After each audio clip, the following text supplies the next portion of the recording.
lot of Zoom presentations. Wonderful. I'm just making sure that the recording has that, and I think it does. So I would love to know, if just so you know, I'm giving just like absolutely so much information in this talk. I'm gonna send you an email that has all the slides. You don't need to absorb it all, and at the end there's going to be just like a few little homework steps that I will recap that you can look at. I said I was going to send you the slides, and yay. Okay, so my first question is, if you want to throw in the chat like the kind of art you're making, or if you have a concept for your project, please leave it in there so I can kind of specify what I'm doing. And also, if you have any questions at any time, leave them in the chat. That'll be the best for how my brain works of not getting thrown off. And then I will definitely come back to questions as well. So let's, oh yes, and then there are some people watching on the YouTube, which is great. And I don't understand why it's so behind. Oh, I figured it out. I'm so smart. Okay, great. So my goal in this little chat is that I'm going to lay down the basics of crowdfunding, hoping to help you avoid common mistakes. I'm going to give you some homework to start your mind working on your potential project. All righty. So this is the first thing I'm going to do is figure out what your situation is. So I have a few options. Number one, maybe you want to make a show, a series, a comic, but you need money to make that happen. 2, you're not sure if crowdfunding is the right way to go for you. 3, you know you want to launch a crowdfunding project. You're already bought in, but you're afraid it will fail. Or 4, marketing is hard and you just want to make things.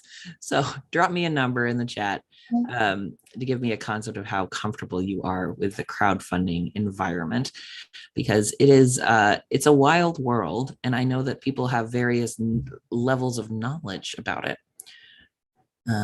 Amazing. 4, 3, wonderful. So it looks like we have some decisions, but you need money to make it happen. I'm seeing a 1 in the thing. Great. Oh, good. We're all over the place. I love that. Amazing. Great. Well, let me tell you a little bit about myself, because y'all are coming from all different aspects of my life, which I love. So I did my first official crowdfunding project in 2014 when my musical duo wanted to make an album, but we couldn't afford to do it. We couldn't get bookers or labels or agents to listen to us because we were just a scrappy little band. And so we decided to hop on Kickstarter to make a very expensive record for us. At the time, we asked for $18,000. 10 of it was going to go to a producer. And then we made over $80,000 and both became full-time musicians. Since then, I have done a lot of projects. These 2 are the crowdfunding projects I did for a musical that went up last year at Hollywood Fringe. We raised a total of $100,000 for that project, including making an album and a stage show. Since then, my band has crowdfunded 4 Billboard-charting albums, made over $100,000 on Patreon.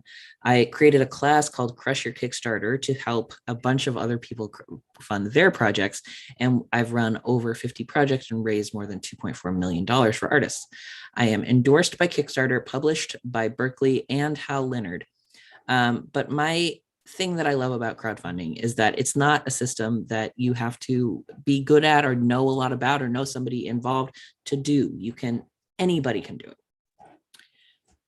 But why? So here's the reason that I crowdfund.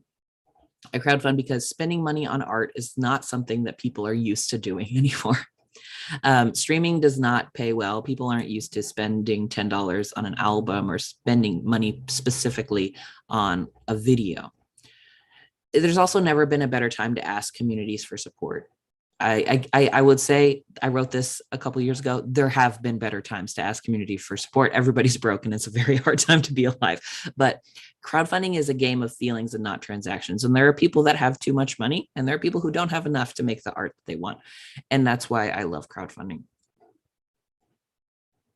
Gatekeepers also do not determine your success when you do crowdfunding, which means you can make an album without having to pitch it to a label. You can make a show without having to get a scholarship or get a grant. And that's the thing that I love. It's really, really good for stuff that is new or different.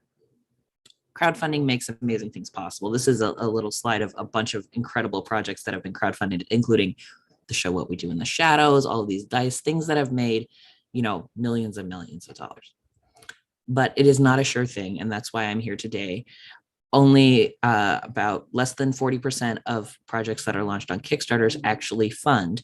And that's because that some people have some misconceptions about crowdfunding and where the money comes from. I'm going to tell you a few things about crowdfunding. And these are my sort of three big pillars of what causes a successful crowdfunding campaign.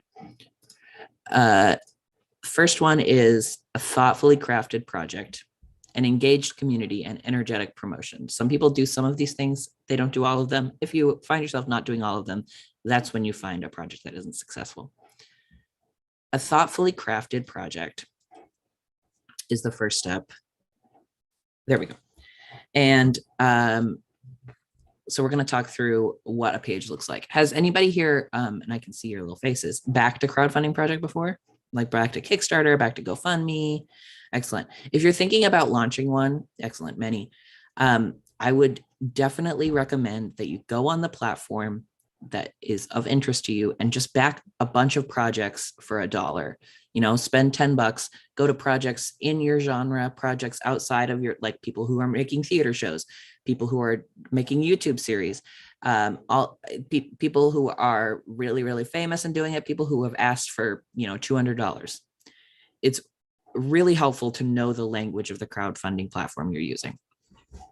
This is the basic outline. You've got a title or description at the top. You've got a goal and a timeline. Then on the page, you talk about the whole project, and then there are rewards and incentives. This differs from project to project, but this is basically all you need to start thinking about a project. How much money do you need to raise? How much time are you going to run your project for? And what is your basic elevator pitch? I think one of the most important things to remember at crowdfunding is that it's not really about selling something. It's about trying to make something and telling them telling your backers, your community, why it's important. The most important thing that I say to any of my clients, anybody who ever works with me, what is the mission of your art? People are giving their hard-earned money. So tell them what you're doing and why, and also feel free to share with them everything you've done so far. You're not selling a finished project. You're asking for help. So you don't have to hide like, by the way, I've already written the script and I can show you a sample of it.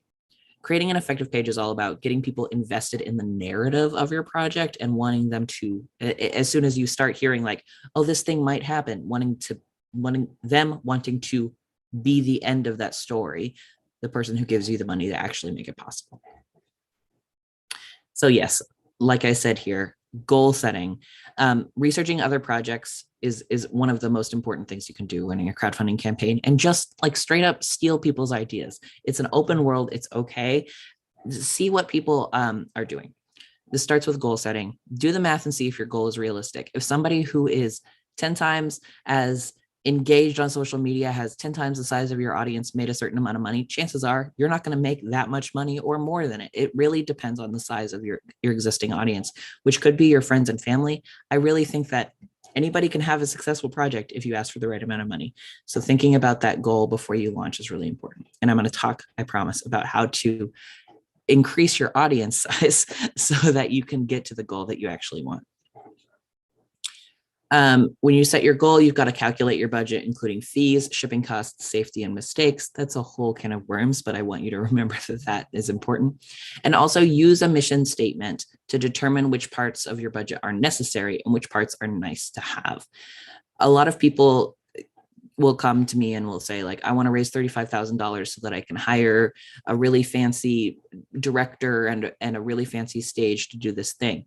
But if your mission for your project, for example, is just, I want to create a piece of art that is very raw and important, then maybe those expensive things aren't what's important. What's important is doing a stream, picking a smaller stage and a less expensive team so that you can still get your mission across without having to have it cost $60,000. You can do the same thing for $1,000 and still hit your mission. Does that make sense?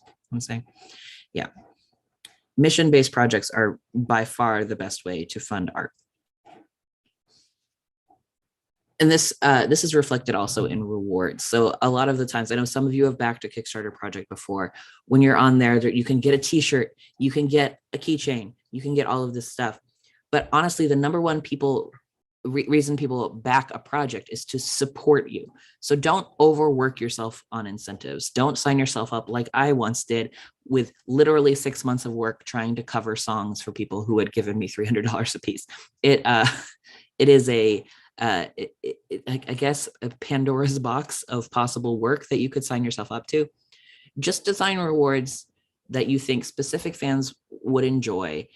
Create digital only rewards, create stuff that's really easy to make, because ultimately people are trying to make your art happen. So you shouldn't try to give yourself even more work. They just want this art to exist. Help them to create that. I'm going to give you some creative reward examples so that you can see what I mean by this.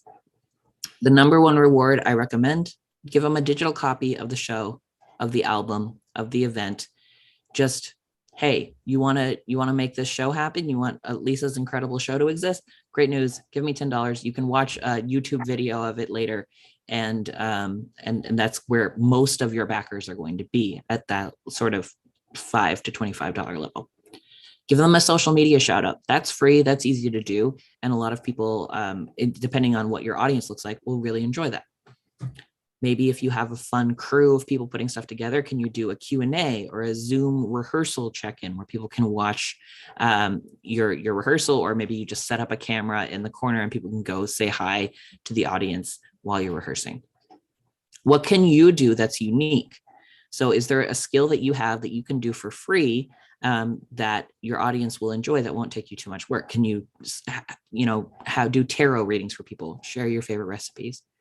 Also think about what is project aligned. There was an incredible musical last year at Hollywood Fringe called Chris Kirkpatrickmas. Did anybody see that? It was about the origin story of NSYNC.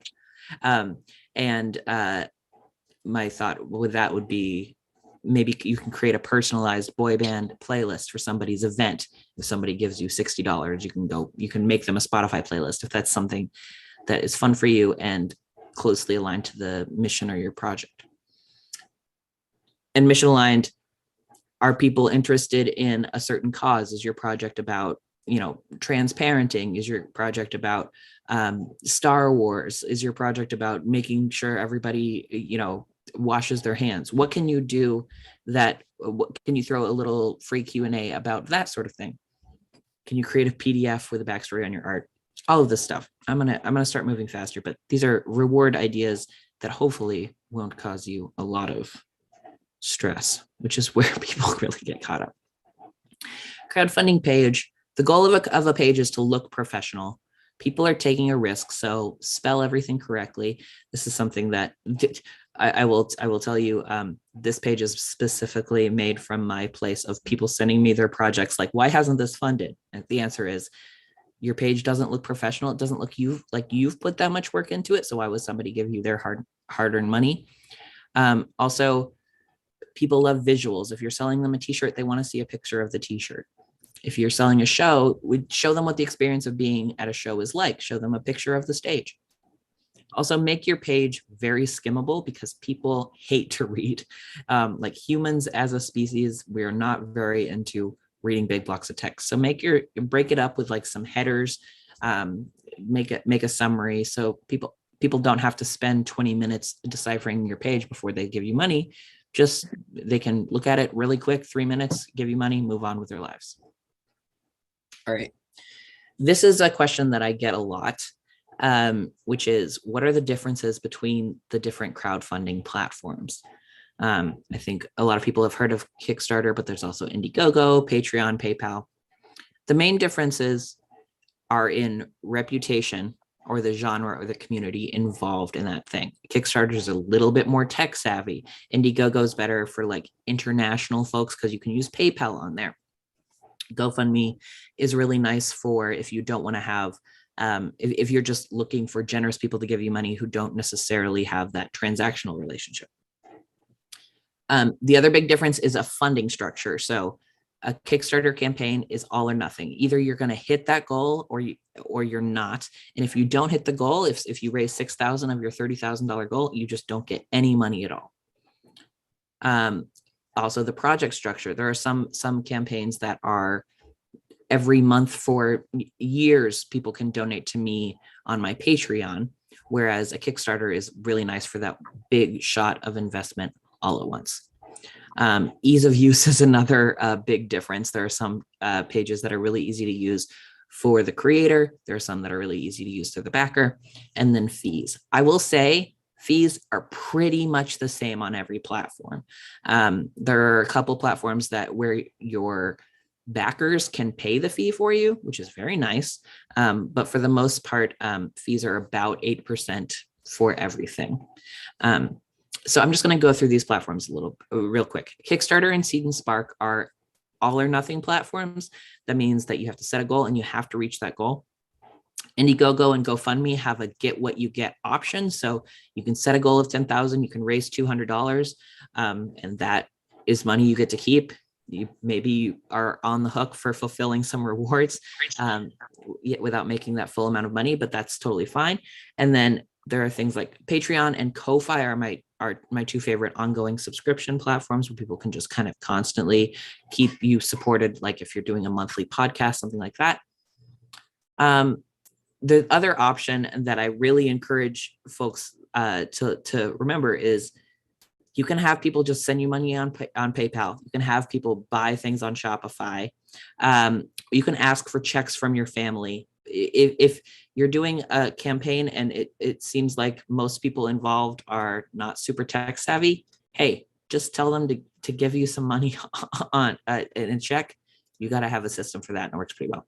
Yeah, Substack is another option. This is a very, very brief overview of the platforms, but yeah, there are at this point so many. There are some inside of Edinburgh Fringe, for example.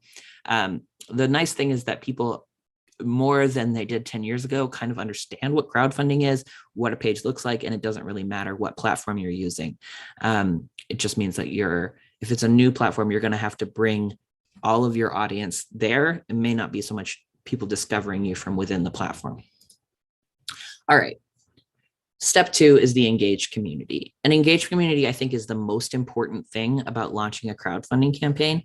This is why when people come to me and they're like, I have an idea or I have a crowdfunding campaign I just launched, and it isn't going very well, I say, I can't actually help you because you need to have this community before day one, before you launch your project. And if you don't, then you need to work on that for 4 to 10 weeks before launching or longer. You can't just show up to crowdfunding and ask for money. It's like I call it like showing up to Thanksgiving after not seeing your family for 20 years and just saying, hey, everybody, can I have $5,000? That, I mean, it may work, but it would be more polite to have been there every year and given back and be part of the world. So yeah, you have to build an engagement community before you launch. A successful day one of a crowdfunding campaign will be a huge step for momentum. It is proof to casual fans, to strangers, that you have a community, that you have a product, whatever it is, your show, your writing, that people believe in. And they will want to jump on board once your project has momentum. Marketing. I know a lot of people really hate marketing, and that's basically why I do this kind of thing, is because people are like, well, I want to do a project and I don't want to market it. I will say this, marketing is just telling a story. It's just telling a story of, hey, you're the scrappy underdog who wanted to create something. Start telling that story early so that people know that giving you money is helping that story continue. You can't just show up and say, I've invented this show. You've never heard of me before, or you thought I was doing great and never had any problems and never needed money. Tell people about the process of creating your thing. All right, here are my myths. Number one myth about social media and crowdfunding is that there are a bunch of people sitting around waiting to give you money. Successful Kickstarter campaigns or crowdfunding campaigns in general build on the success of an existing audience made of real people who care about you. If you don't already have fans, you can't raise $60,000. If you want to, and if you don't have any friends or family you still talk to, you can't have a successful campaign. You have to have at least a community of some kind. And if it is successful with that community, then definitely you can invite more people in. But without that to start with, you're out of luck. There is a myth, there is a strong understanding that if you launch a project and just pay a bunch of money for Facebook ads, your project will be successful. This is also not true. They build really well on momentum for certain genres of project. But you need to know who your audience is and who your community is before launching in order for ads to help you at all. So how do you make this perfect crowdfunding audience? You want to make your art, your online presence discovery ready so that when fans discover you, they stay connected with you. If you make a viral TikTok and you're not discovery ready, then people will just see that viral TikTok and then forget about that you ever existed. But if you make a viral TikTok and when people click through to your page, there's a bunch of information about this project you want to create and how to sign up for your email list, then you might actually entangle people in your web instead of them just buzzing off without having seen any more about you. So when someone meets you in person, discovers a video about you, or learns about your show, is there a website they can go to learn more? If not, make one. Make your community accessible to you as well by being on social media platforms, even the ones you hate.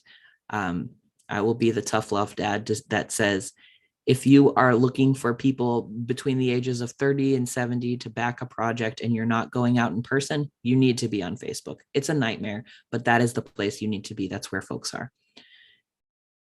But even more important than that is creating an email list, because email is where you go. I mean, if you think about looking on Facebook, you're scrolling by, you can see pictures of 100 people within 2 minutes, right?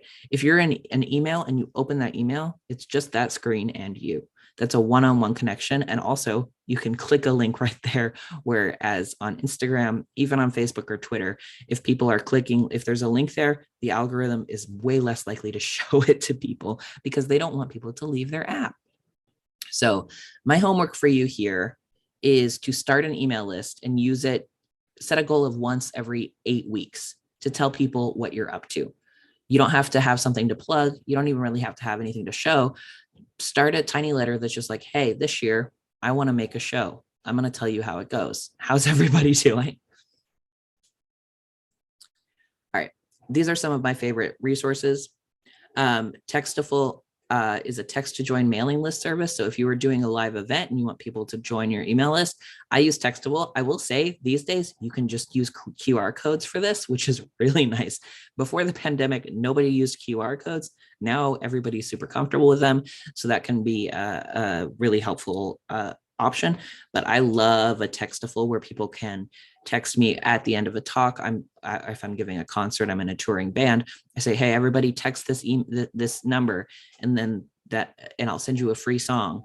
People get up on there, I get their email address with consent, and then I know where all of these people came from. It's wonderful. Canva is the new hotness. If you're not on Canva and you need to design some stuff, it's awesome. It's kind of like a way easier to use Photoshop alternative, where you can make beautiful graphics. You can make QR codes on there. It's the best. It's how I made this presentation and also everything I've made for the last 4 years. And I recommend Squarespace if you are the kind of person, when I just said you need to make a website, it gave you panics. Use Squarespace. It's not that hard. I mean, it is hard, but get a young person to help. I have a young person to help me with mine. All right. Accessibility is the first pillar. The second pillar of a great community is engaged. People have who I work with tend to say, like, I just don't know how to use social media or what to post on there. And this is for those folks. The more time fans spend with you, the more your show becomes a part of their identity. Just think about, like, if you've ever gone down an internet hole of, I mean, I watch a lot of like Pentatonics videos, or somebody who's makes delicious snacks. Like, the more different videos you watch of your favorite internet creator, the more they become a part of your day and your life, and therefore your identity. So I think if you're planning to launch a crowdfunding campaign and you want to grow your audience before you do that, you should make an internet hole of content for your fans to fall down and spend time with you. Tell your fans your story and be honest and weird. The more specific things that you have in common, the more they will fall in love. I think this is something that I've really struggled with over my career as a creative person of, I need to appeal to everybody. I should write songs that anybody can get into. I think we all know that just doesn't work. Nobody can be for everybody. But as soon as I honed in on my audience of being like, I'm anxious, I like catchy songs, I like making stuff for the queer community, I'm just like a weird little guy who likes themed restaurants and flags. People who can grab onto 2 or 3 of those things are going to stick around, whereas people who maybe we all agree that we like Star Wars, but we aren't really connected beyond that, they're not going to stay because you're not as specifically talking to their heart. So if you, for example, right now have 10 weeks before you want to launch a campaign, I would tell you to do this. Think hard about what makes you unique and what makes you feel different from other people who do what you do. If you're in a room of a bunch of people who are creating musicals, if you're in a room of a bunch of people who are creating solo shows or who want to make a YouTube series, what makes you different than all of those people? Maybe you're a mom, maybe you are a big nerd, maybe you have a passion for textile arts, whatever it is. How can you use what makes you weird and your skills to create content that you can post once a week? It doesn't have to be a 5-minute long video. Honestly, it's better if it's like a 30-second video or a picture, a live stream, a short thought. Maybe you're already practicing your show all the time and you can just film 40 seconds of that and post that online. The more simple it is, the better. And then I want you to post something every week for 8 to 10 weeks leading up to the launch of your crowdfunding campaign that engages the people who are already there and brings in new audience members. Now, once you've started posting that content, you actually have to push it out into the world. So how do you find new people who might be interested in the stuff that you're interested in? I recommend so strongly collaborating with other artists. For a long time, the reason that I say my band is successful is that we did very little collaborating with other musicians. We did a lot of collaborating with people who had the same kind of audience, but were in different worlds. So we were a band. We did a lot of opening for authors at book events. We did a lot of guesting on podcasts about Dungeons and Dragons, and none of that was our main thing. But because we found that audience and we collaborated with artists where people weren't expecting to find us, it really, really helped. Create an art. So that's one option. Next is you can create art that is of interest to an existing audience and share it with them.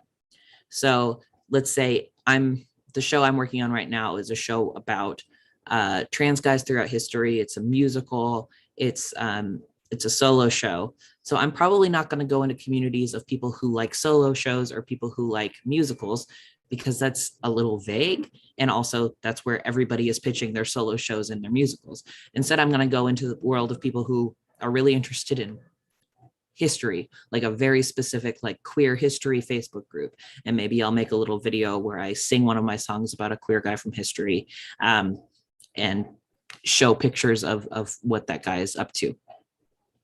I really, really like Facebook groups for this kind of thing. If you have any item in your art that relates to something in the real world, I really recommend going and finding the communities of people who care about the thing, whether it's like environmental activism or just a specific artist or TV show. Find those folks. Have some water. And then, regardless of how successful your first post is, you have to keep posting. Keep trying stuff. It's always going to be, it's always going to feel like you're yelling into the void, no matter how many people are watching.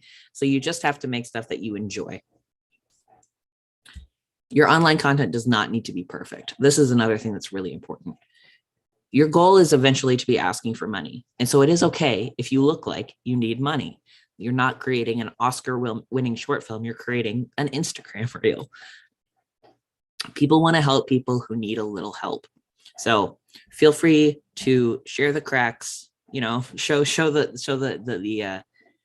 edges of what you're doing, and be intimate and honest.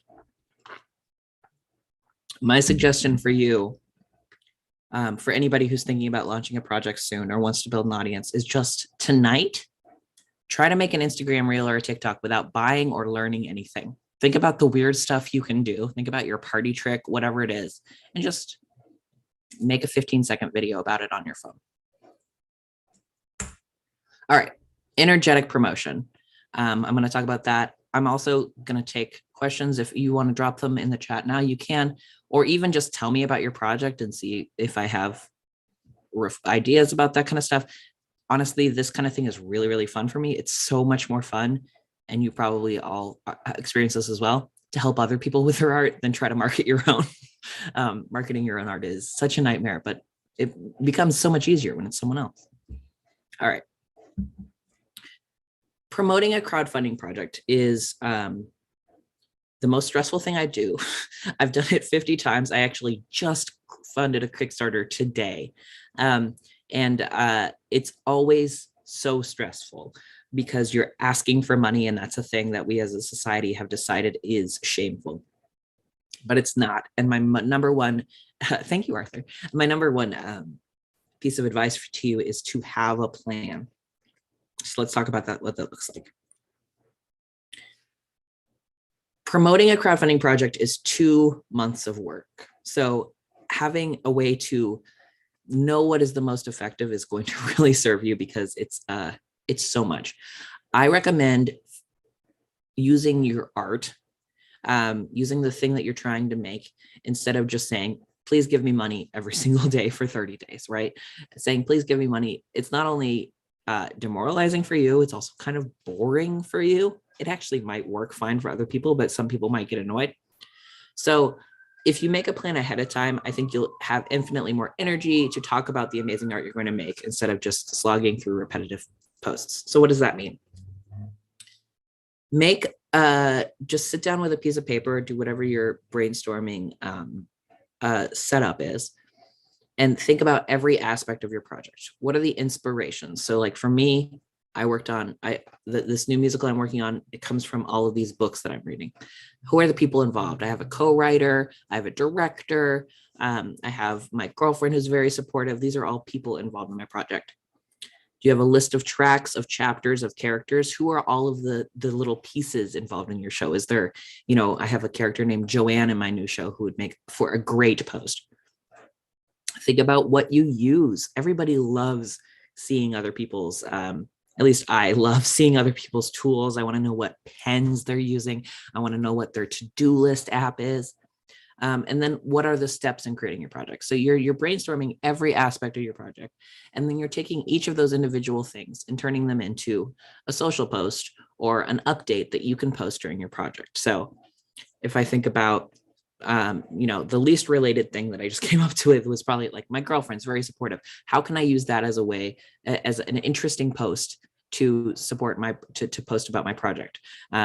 I just bothered her this morning and made her make an Instagram reel with me where she was telling everybody to back my project. You could make a post where it's just all of the different kinds of pens you tried to use before you finally found the right one for this story. You could talk about that. What are your inspirations? I posted a picture of a stack of books that I've been reading. It doesn't have to just be, please give me money over and over again. It can be fun stuff. Here are the biggest promotion mistakes, because I promised lots of mistakes to avoid. Disappearing right after launch is something that a lot of people do. They're like, I worked so hard on preparing this project and I pressed go and now I'm out of here. I'm taking a nap. That's the worst thing you can do. You have to be there, especially for the first couple of days of your campaign, just constantly updating, doing live events, whatever that looks like, sending out emails, personal emails, email list emails. Disappearing right after launch is a big temptation. And I don't know why so many people do it because it's such a bad idea. It's also a bad idea to disappear when things go bad. When you start getting demoralized, like my project hasn't funded already, it's starting to look bad. That's when you want to shut it out. And I'll admit, this project I just launched took much longer to fund than most of my projects because I had set a very high goal. And I knew that was going to happen. And even though I knew that was going to happen, I didn't make myself a list of updates or posts. And as soon as I launch a project, my brain just empties of creative energy. But I find that making a plan where you're like, okay, next week Laser is going to post this thing is way easier than me sitting in a Twitter window going, I have to post right now and everybody hates me. If you make the plan for future you and you have sufficient distance from them, it's way easier to promote yourself. Don't repeat yourself. That's obvious, I think. And don't be negative. I think even if you're feeling desperate, blaming your fans, just being like, why is nobody backing today? It's a bad vibe. I think the best promotion philosophy that you can have is to say, these people have made me happy by backing my project already. If you back the project, you'll make me happy too. You'll make this art happen. It's really about spreading joy for me, even though like this most recent piece of art I made is about some real trans trauma stuff. Spreading it through joy, I think is really, really important. All right. Creative promotion examples. I love specific examples. So here are some here. Number one, sing every song on an Instagram reel, or, do a little segment of each scene on an Instagram reel. And that could be so simple. That's like, hold up your phone right now, literally where you are, and do it. It is at this point a cliche, I think, to say, but the less time that you spend on a post frequently means it will do better. I've been trying to crack TikTok for months, almost years, and the video that actually went viral was one I made sitting on my couch with my girlfriend, slightly unsober, absolutely not trying to go viral, just like, this is what I was telling you anyway. I'm just going to make you film it now. Share one of your inspirations and why it matters to you. That's a really, really great, fun thing to do, because then you don't have to talk about yourself, which is the best. Live stream a game with your cast or band. If you have like a cast of your show or a team, maybe play some Jackbox games on stream. I don't know if anybody else got really, really into Jackbox games during the pandemic, but you can even just play Pictionary with your squad. Everybody likes to hang out. Give it a shot. Try to get into your character's mind. Make your character's Tinder profile. Play a video game in character.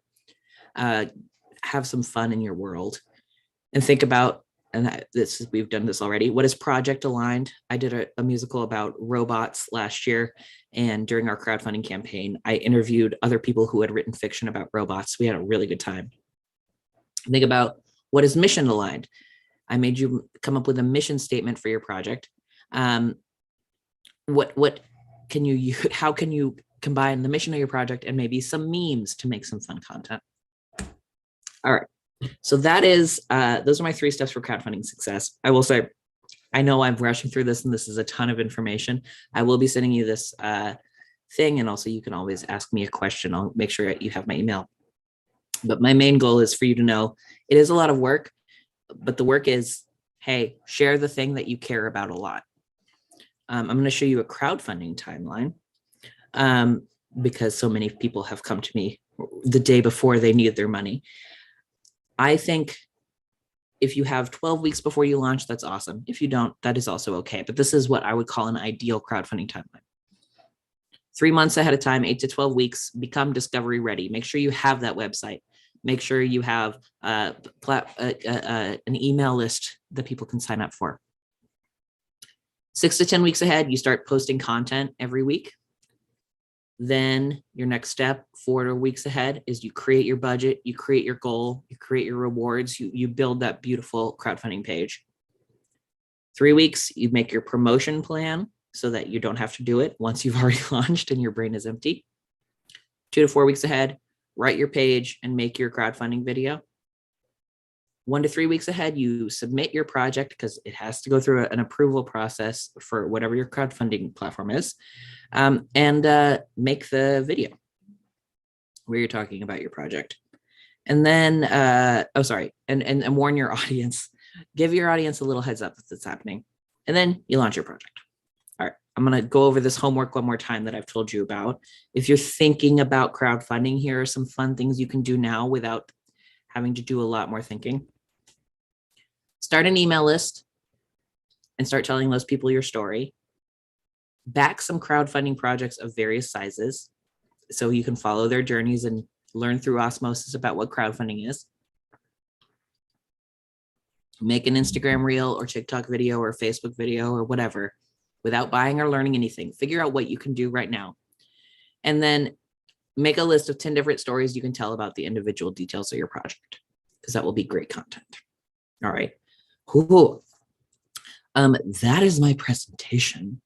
I would love to take questions. And while I am waiting for questions to come in, which you can absolutely do by raising your hand, dropping them in the chat, I want to say I have been working with a lot of people on different crowdfunding projects over the last, honestly, over the last 10 years. If you ever want to work with me, it's always, I have a free 30-minute session anytime anybody wants to work with me. So just drop me an email and I'll send you my scheduling link.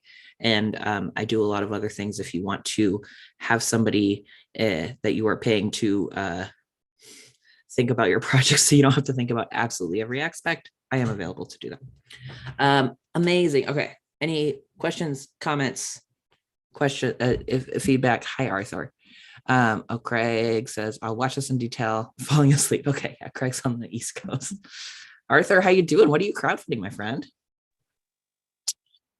Really, I'm interested in helping you out. So the question I really wanted to ask is, I'm interested to know a little bit about kind of like your collaboration with Crazy Squirrel, and I'm trying to get you over to Fresno back again to not only do your like Laser the Boy and just Emily with, but also like your plays have really kind of like modern day Shakespeare. I mean, like I'm just like I'm really like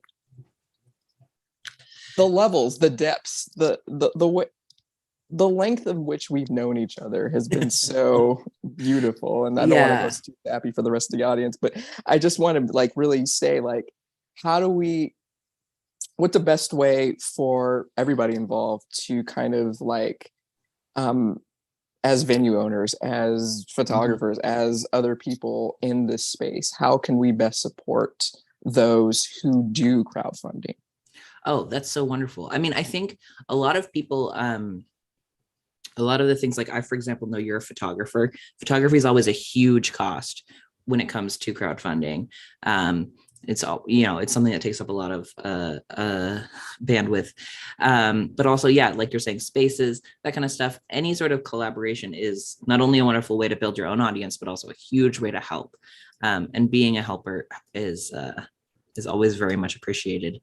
In terms of me specifically, because you asked, I would love, anybody who wants to get their shows somewhere, and people are always asking like, how do I get this in this place? The answer is, can a venue offer space? Can a venue offer space at an affordable rate? Is there a place for the cast to stay? Like, I'll do anything that I won't lose money on. So that's basically the answer. And I would love to follow up with you more about that specifically. I'm going to check this chat. Okay. Would you say there's a minimum amount of followers you should have on your social media platforms before launching a crowdfunding campaign? That's a really good question. I don't think there is a minimum. And the reason is it all depends on what your goal is. Because if you want to raise $100 and you have 5 friends, they each have to give you 20, and that's fine. I'll tell you the math that I usually do for a crowdfunding campaign is assume about $40 a person in a donation, right? So if you want to raise $5,000, I that's one of the very first things I do when I start looking at a campaign is I divide the amount of money they want to raise by 40. So $5,000, that's 125 people. And then assume that about 10% at the most of your followers, your email list people will back a project. It's about 3 to 10%. So you need 10 times as many people following you as the number of backers you're expecting. Yeah, does that help, Jared? Does that kind of answer the question? Yeah. Yeah, that was fantastic. Thank you so much. I really appreciate it. So you said like $40 probably is the average donation. Mm-hmm. And 10% of people who follow or you connect with through social media will probably back funding for you. Is that correct? Yeah, absolutely. Excellent. Thank you. And this is just, honestly, I spent a really long time making a spreadsheet for all different genres of project and tracking like what that looks like. Put down, if I ask people their email list numbers and their Twitter and their Facebook numbers, and like, okay, it looks like it's about this amount. And it honestly has been a pretty reliable indicator for me. Another thing that I really, really like that's a new feature that Kickstarter uses, if you're looking into Kickstarter, is that they have something called a pre-launch page where people can go and press this like notify me when this project launches button. And you can find out how many people have clicked that button. So before you launch your project, it's just a page that basically has a picture and it says, I'm going to launch a project someday. I have found that that's a very reliable indicator as well of how much money you can make, which is really helpful because you can still adjust your goal before you launch. So if you had a project, Jared, that you were like, I want to launch this as soon as I know it's going to fund, I need to make $5,000. You can start promoting this pre-launch page like Jared's had a great new project coming up, and don't launch your project until you have enough followers there that you think you're going to be able to get good momentum. I have, this is anecdotal for probably 10 projects, but the number of people who have saved a pre-launch is usually the number of people who will back on day one. And you want to have at least 30%, if not 50% of your goal met on day one. In an ideal world, you can lower your goal so much that you can fund on day one, and then it's just momentum and stretch goals for the rest of the month.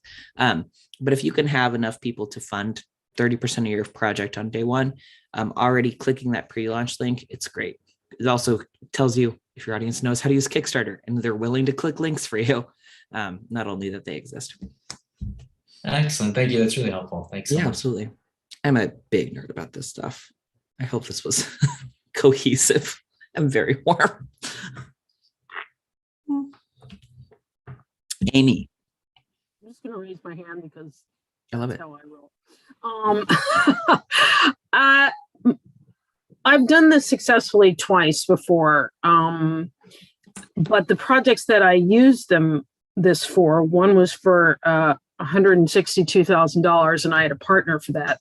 Mm-hmm. And we actually had 90 before we went to crowdfunding so that we could say, look, we've done this much. We need your help to bump us, which I think was extremely helpful for that something that big. And the second time I only needed $2,500 and it was just me. And that happened in 10 days. Mm-hmm. Now the project that I'm doing now is unlike any other that I've done because it's not a comedy. And I'm primarily a comedy writer. So even though most people have followed me on the journey of how this project has come to be, it is way not a comedy.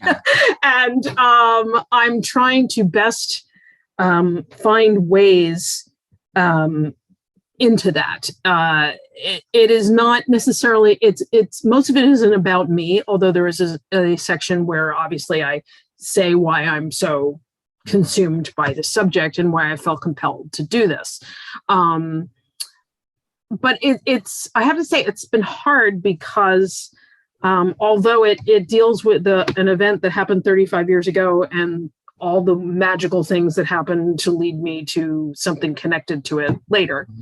I've been trying to focus on the magic of it. And the show is ultimately hopeful and extremely inspiring. And I've already done it a couple times in venues, and the reaction I'm getting is amazing, beyond amazing, the stories that people are telling me.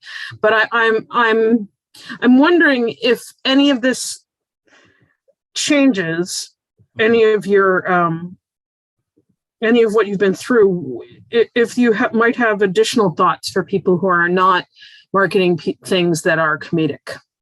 Sure. Oh yeah. I mean, I will say I've done an amount. I think probably most of the projects I worked on are not comedic, although obviously the stuff I do is usually pretty funny. Or even if it isn't funny, I market in a comedic way because that's a skill I have, which I will say is a thing I would recommend to you as well. Is like, even though this isn't funny, I'm a funny person, and we, I think.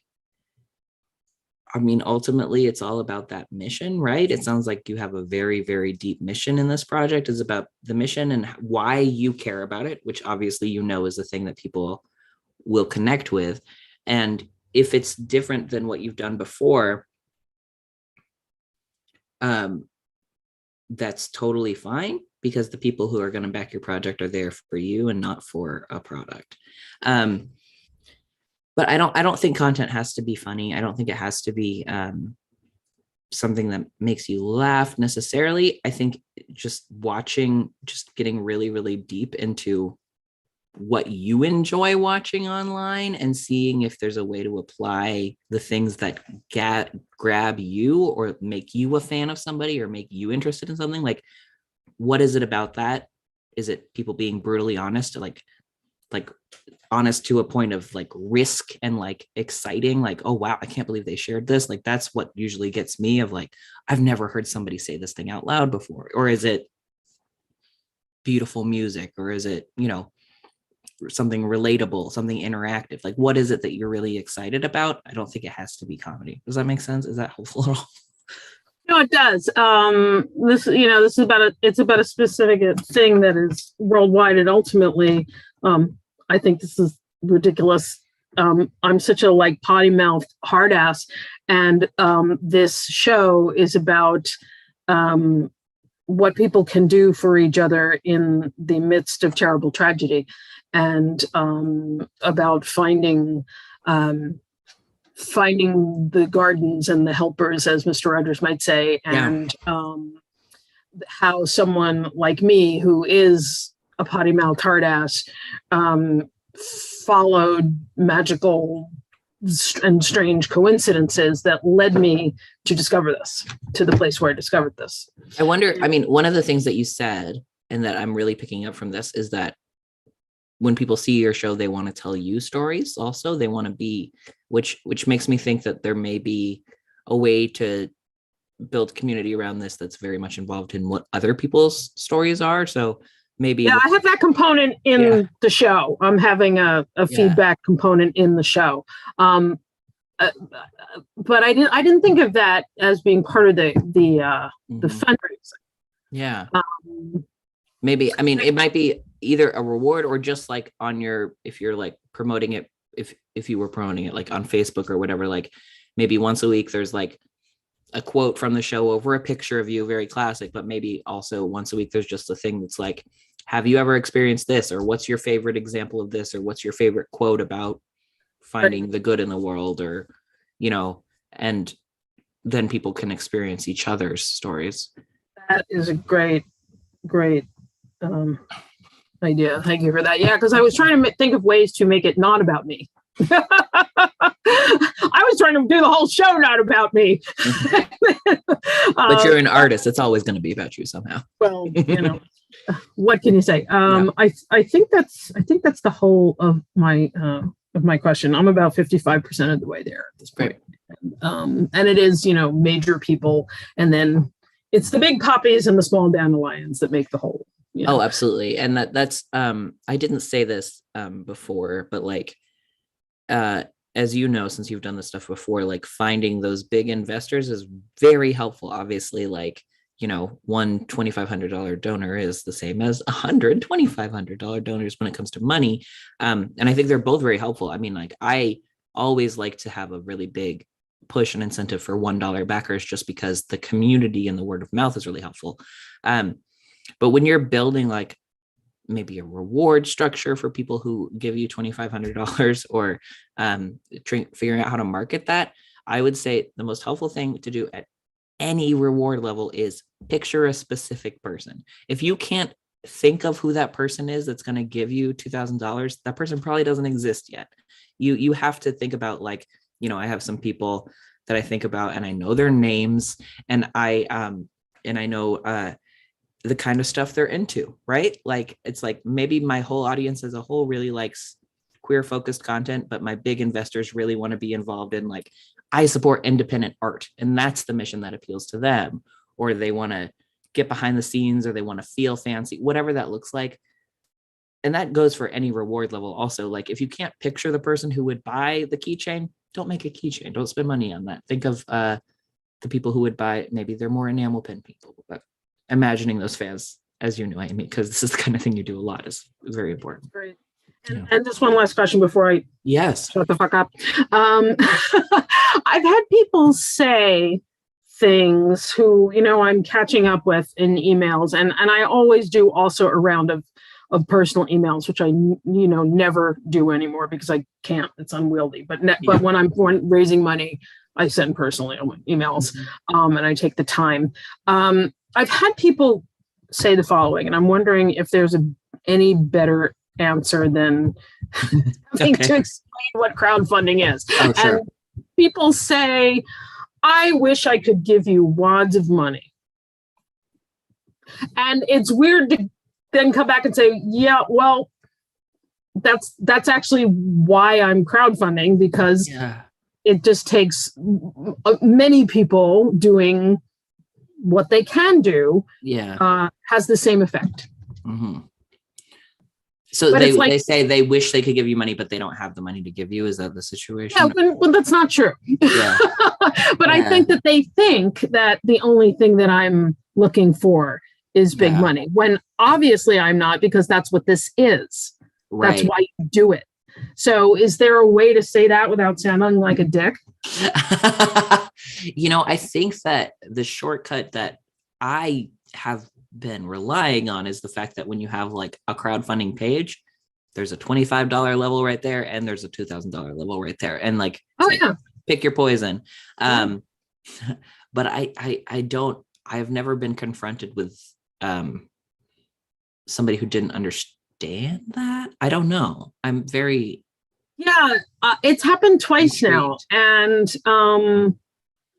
it's just very odd to me, because I know that these people are huge fans, and I don't know what else I can do other than say, read the fucking page. You know what I mean? It's like, and great, what do you? I mean, and I don't want to be a dick. Yeah, I mean, it's always like every time I launch something, I have to like look at it from the perspective of somebody who has no idea what this is, somebody who has done this before.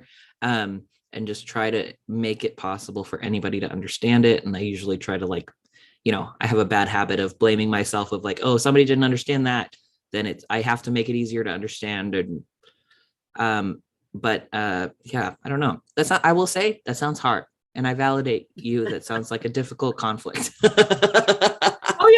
I've since moved on, obviously, but it's like, I would like to have, you know, that's not going to happen, or if it does, great, you know, whatever. Yeah. But I'd like to have an answer to that isn't like, dude.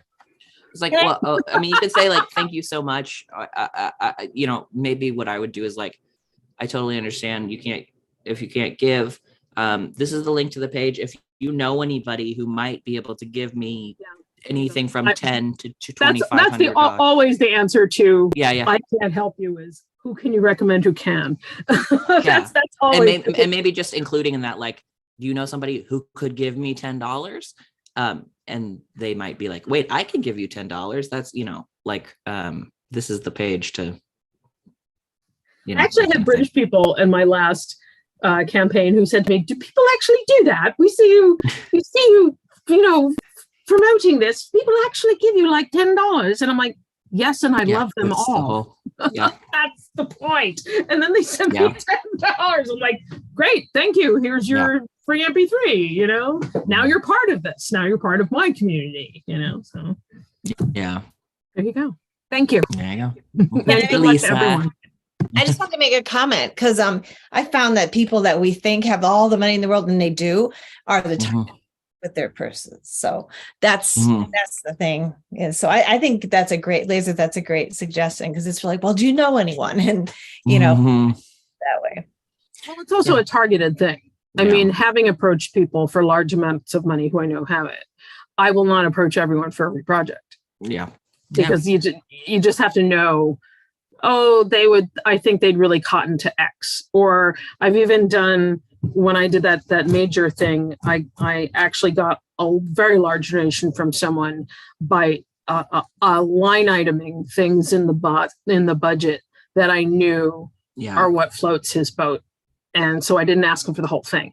Absolutely. I said, would you like to underwrite the band, since that's what you do, is you fund bands for charity events. This is, you bring the entertainment portion of it. So I asked him to cover the bands, the sound system, and the singers. Yeah, there you go. Yeah, splitting that stuff up is very helpful. And because he had it in front of him when I had cost overruns, I could then go back and say, this is why this is costing more. This is why that is costing more. And, you know, I had a contingency, but still I went back and I was able to get more money from him too. It's amazing. Love it. Yeah. Love it. All right. We're officially at an hour. So I'm going to, unless anybody has any more questions, which I'm totally happy to answer, I'll go ahead and send y'all an email that has this recording, that has the slides, and my email if you ever have questions. Lisa. Just one, because I mean, I know you kind of answered it in your presentation, which was wonderful, by the way. This was no worries. So amazing, and there's so much to go through. So, but what is the best one? What is the best platform to use? What are you crowdfunding? My show, going to Edinburgh. I mean, I can use. Okay. I can always use. Yeah, I do think. Okay, I'm gonna answer your question, but I want to caveat it with, I think that it matters way less than it used to what platform you use. It used to be a thing where Kickstarter was easy to use. Everything else was kind of hard to use. The thing that I really like in a platform, if I'm using an online platform instead of just asking people, is having that big thermometer that fills up. And having a deadline, right?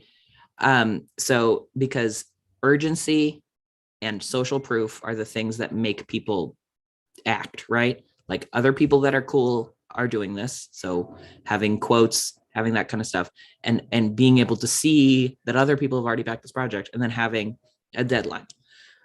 I like campaigns that are all or nothing. And it's not just because, you know, I'm a masochist, but it's the thing I like about that is that I'm saying, hey, I want to do this. It's not possible if I don't get help. Let's all hold hands and jump off this cliff. And if we all do it at the same time, we'll fly. And if we don't, then we'll fall. You know, I love that risk because it means that I truly believe in them and they have to believe in me. That's why I like Kickstarter. I think that there are lots of platforms now that do basically the same thing. I think there's one specifically for Edinburgh, but I always go back to Kickstarter because it's, I think it's easy for me to use. It's easy for my audience to use. It has a little bit of discoverability in there where people who might stumble by the project that haven't seen it before, they have a really good system of like emailing folks to remind them, that kind of stuff. That's why I like Kickstarter. I also had a really good experience with Seed and Spark. And Seed and Spark is a crowdfunding platform that is made specifically for films, was how it was developed. The thing I really like about Seed and Spark is they have people on staff who are going to help you so much. It's like hiring somebody like me, but hiring me to run your whole project is like $2,500 to $5,000, right? If you work with Seed and Spark, they just do it automatically and they don't let you launch unless they're pretty sure your campaign's going to succeed. Oh, wow. Okay. And they have a lot of advice on rewards, on marketing, on structuring your page. Like they really hold your hand through it. It's very frustrating if you don't want to spend a lot of time talking to the platform about whether your project, like if you're like, I think I'm going to be fine, I'm just going to talk to my people. I don't need your help. But I found that it honestly did make my page a lot better. And I've been doing this for a long time, and I did it last year and I learned from it. So, Oh, wow. Okay. That's yeah. good. And the other advantage of Seed and Spark is that is one of those platforms where people can choose to pay the fee so that you don't end up absorbing the fee. So you might end up making more money that way. Yeah, because I was going to just sell Go ahead. like for it, and I'm like, no, I need to. Yeah. So. You say you were going to sell a bunch of stuff? Is that what you said? No, I was going to sell a bunch of stocks. I stock investments, and I'm like, I want to go to Enbro. I'm going to do it, whatever it takes, And now I'm like, I just want to sell not all of them, or whatever. Yeah, I mean, ask for the amount of money that you would be happy with making, and then you can make more than that. I mean, it is nice to have a campaign that already looks successful. So if you're like, ideally I need 30,000, but I could make it work with 10,000, I would ask for 10,000 because maybe you'll get that money early, and then you can be like, and at 30,000, I'll be able to pay for all of it, whatever that is. Oh, got it. Yeah. And that way you can use an all or nothing campaign with less risk of it not succeeding. But yeah, I mean, ask for help. There's no, I think we all know this emotionally, but helping other people feels really good. And giving people a chance to help you, especially if you make it feel good. It feels good. You have that ability. So. Got it. Okay. Amy. Can I just ask, are all of us going to Edinburgh? Some of us are. This is a platform of people from all over my life. So some of us are. Just curious. Yeah. Thank you, Amy. Yeah, I've got a couple Facebook groups and chats going if you want to be part of. Yeah, amazing. I already am, and Peter Michael Marino has been a friend for like 25 years. So I'll be seeing him. I'm going to New York for 3 weeks tomorrow, so I will be seeing him and yucking it up with him. Incredible. All right. I am going to wrap up the official recording in the stream here. I'll leave this room open in case anybody wants to exchange email addresses or whatever. Thank you so much for coming to this, and I hope that you have an incredible evening, everybody. Stop the recording. I can do it. Okay, we're off the record, everybody. Oh no.